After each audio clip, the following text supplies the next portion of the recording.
আসসালামু আলাইকুম। ইরানের সাথে আমেরিকার যে এমওইউটা স্বাক্ষরিত হয়েছে এবং আহ, সেই এমওইউ এর যে বর্ধিত 60 দিনের মধ্যে যে অমীমাংসিত বিষয়গুলো রয়েছে সেটির আলোচনা অলরেডি শুরু হয়েছে।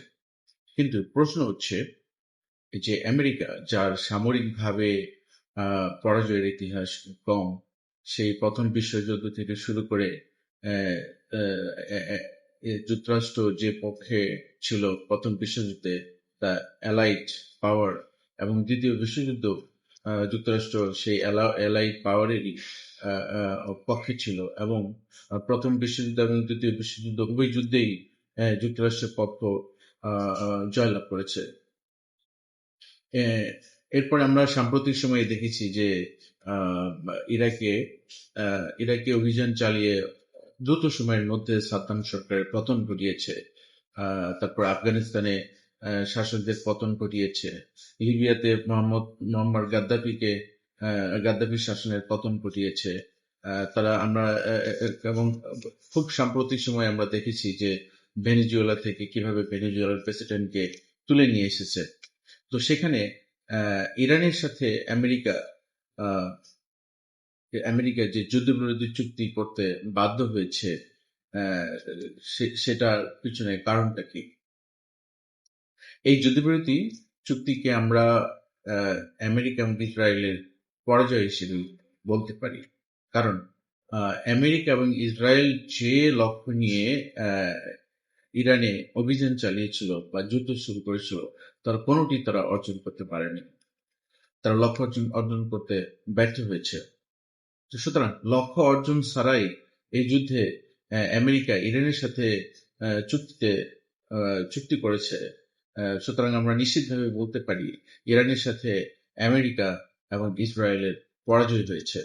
চলুন আমরা একটু বিশ্লেষণ করে নিই যে কেন ইরানের সাথে আমেরিকা এবং ইসরায়েলের পরাজয় হয়েছে এবং ইরান বিজয়ী হয়েছে।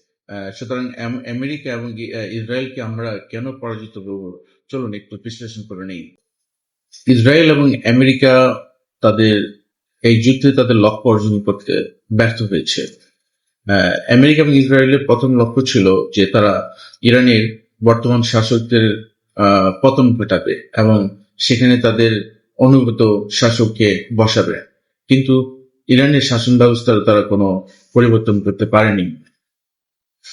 যদিও ইরানের সাবেক সর্বোচ্চ ধর্মীয় নেতা শহীদ আয়াতুল্লাহ খামেনিকে হত্যা করেছে, কিন্তু শাসন ব্যবস্থার কোন পরিবর্তন ঘটাতে পারেনি। যুদ্ধ থামাতে বারবার আমেরিকা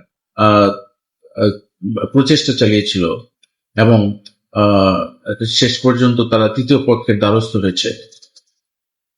তো এটি একটি আরেকটি কারণ যে আমরা যার কারণে বলতে পারি যে আমেরিকা এবং ইসরায়েল এই যুদ্ধে পরাজিত হয়েছে। কারণ আমেরিকা প্রেসিডেন্ট ডোনাল্ড ট্রাম্প তিনি এই যুদ্ধ থামানোর জন্য প্রায় তোড়জোড় করেছেন এবং তিনি প্রায় যুদ্ধবিরতি ঘোষণা করেছেন, এবং যুদ্ধবিরতি প্রচেষ্টায় তিনি সফল না হয়ে শেষ পর্যন্ত পাকিস্তানের দ্বারস্থ হয়েছেন এবং পাকিস্তানের মধ্যস্থতায় সর্বশেষ এমওইউতে তিনি স্বাক্ষর করেছেন।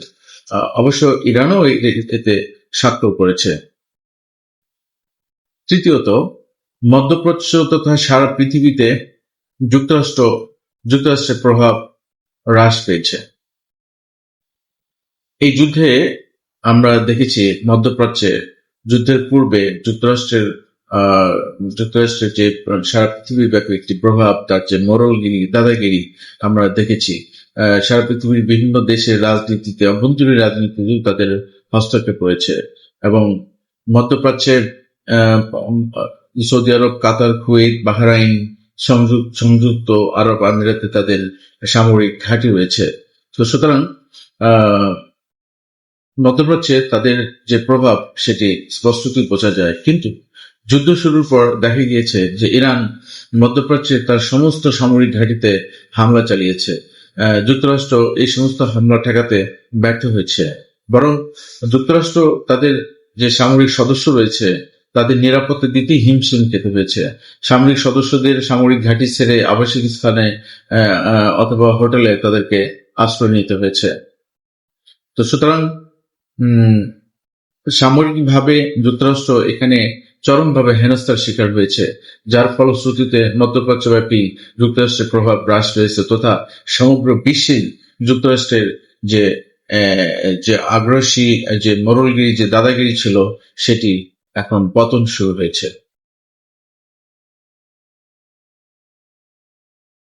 চতুর্থত, এই এই যুদ্ধে যুক্তরাষ্ট্র তার বিশ্বাসযোগ্যতা হারিয়েছে।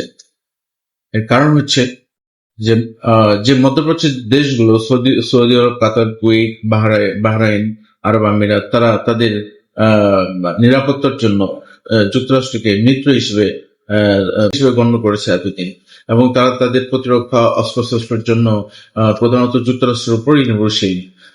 তাদের আকাশ প্রতিরক্ষা ব্যবস্থা, বিমান থেকে শুরু করে যুদ্ধাস্ত্র সবকিছু তাদের বেশিরভাগ আমেরিকা থেকেই আমদানি করা হয়। সুতরাং এবং মানসিকভাবে মধ্যপ্রাচ্যের দেশগুলো যুক্তরাষ্ট্র তাদের নিরাপত্তার জন্য যুক্তরাষ্ট্রের উপরই নির্ভরশীল। কিন্তু যুদ্ধ শুরুর পর দেখে, এবং যুক্তরাষ্ট্র তাদেরকে এই ব্যাপারে প্রতিশ্রুতিও দিয়েছে, কিন্তু যুদ্ধ শুরুর পর দেখা গিয়েছে যে যুক্তরাষ্ট্র তো ইরানের হামলা ঠেকাতে ব্যর্থই হয়েছে। তারপর তারা ইসরায়েলের নিরাপত্তার জন্য যে রেডার বা আকাশ প্রতিরক্ষা ব্যবস্থা সেগুলো মধ্যপ্রাচ্য থেকে সরিয়ে ইসরায়েলের দিকে তারা স্থানান্তর করেছে।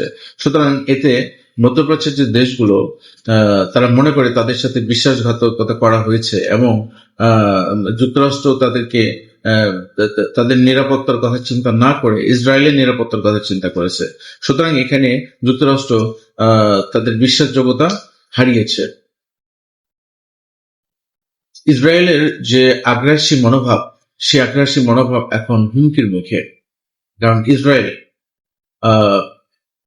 ইসরায়েল যখনই তাদের কাছে প্রয়োজন মনে হয় তখনই তারা ফিলিস্তিনের ভূমি দখল করে, জবরদখল করে, অধিগ্রহণ করে।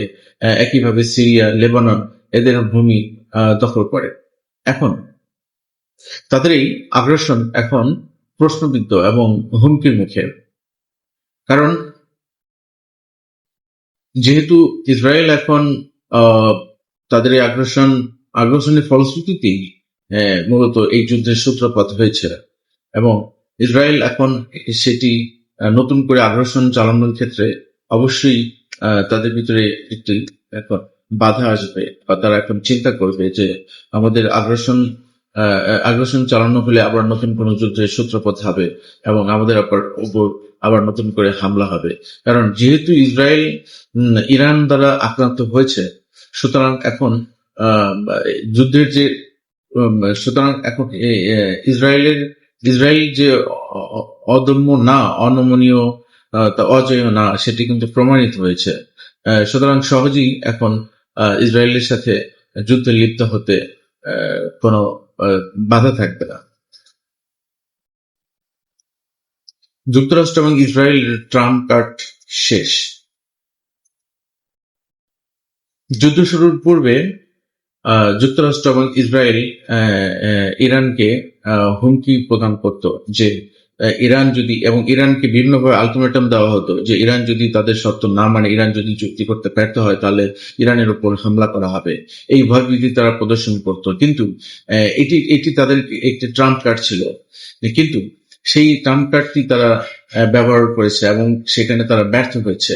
কারণ ইরান এখন আমেরিকা এবং যুক্তরাষ্ট্রকে সামরিকভাবে মোকাবেলা করতে শিখে গিয়েছে, এবং তাদের ভিতরে আর এটা নিয়ে কোনো সংশয় এবং ভয় কাজ করবে না, কারণ তারা এখন যুদ্ধ করতে জানে। সুতরাং আমেরিকা এবং ইসরায়েলের ইরানকে ভয় দেখানোর দিন শেষ। সুতরাং আমেরিকা এবং ইসরায়েল তাদের এই ট্রাম্প কার্ডটি তারা ভুলভাবে ব্যবহার করেছে এবং ব্যর্থভাবে ব্যবহার করেছে। সামরিকভাবেও তারা ব্যাপকভাবে ক্ষতিগ্রস্ত হয়েছে। এই যুদ্ধে আমেরিকা তাদের অত্যাধুনিক F-35, F-16, F-15, Apache helicopter, অত্যাধুনিক ড্রোন তারা হারিয়েছে, এবং তাদের বহু সামরিক সদস্য তারা নিহত হয়েছে। একইভাবে ইসরায়েলও ব্যাপকভাবে ক্ষতিগ্রস্ত হয়েছে। ইরান সরাসরি তাদের ইসরায়েলের ভূখণ্ডে মিসাইল হামলা করেছে। মিসাইল হামলায় ব্যাপক ক্ষয়ক্ষতি হয়েছে, তাদের তাদের অনেক সামরিক সদস্য নিহত হয়েছে, বেসামরিক নাগরিকও নিহত হয়েছে। সুতরাং এই যুদ্ধে আহ, আমেরিকা সামরিকভাবে ব্যাপক ক্ষতিগ্রস্ত হয়েছে এবং ইসরায়েল সামরিক এবং বেসামরিক অর্থনৈতিকভাবে ব্যাপক ক্ষতির সম্মুখীন হয়েছে। শ্রেষ্ঠত্বের আত্মবিশ্বাস থেকে পতনের রীতি সঞ্চার। এখন যুক্তরাষ্ট্র যে পৃথিবীব্যাপী যে শ্রেষ্ঠত্বের আসনে ছিল, তারা মনে করত যে প্রেসিডেন্ট ডোনাল্ড ট্রাম্প প্রায়ই বলেন যে তাদের কাছে রয়েছে পৃথিবীর শ্রেষ্ঠ সামরিক বাহিনী, বিমান বাহিনী, নৌবাহিনী। এখন তাদের এই যে শ্রেষ্ঠত্বের দাবিদার, সেটা এখন হুমকির মুখে, সেটা এখন পতনের মুখে। কারণ যুক্তরাষ্ট্র ইরানের মতো একটি সামরিকভাবে অনেক দুর্বল দেশের সাথে তারা পরাজিত হয়েছে। সুতরাং তাদের যে সেই শ্রেষ্ঠত্ব এখন পতনের মুখে। একইভাবে ইসরায়েলও নিজেদেরকে অজেয়, অদম্য, অনমনীয় মনে করত।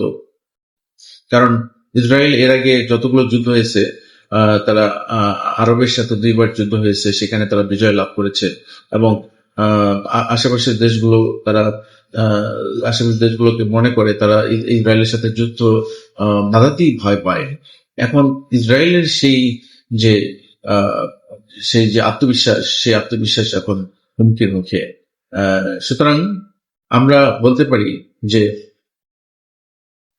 ইসরায়েল এবং আমেরিকা এই যুদ্ধ শুরু থেকে শেষ পর্যন্ত তাদের লক্ষ্য এবং উদ্দেশ্য অর্জনে ব্যর্থ হয়েছে। সুতরাং তারা এই যুদ্ধে পরাজিত হয়েছে।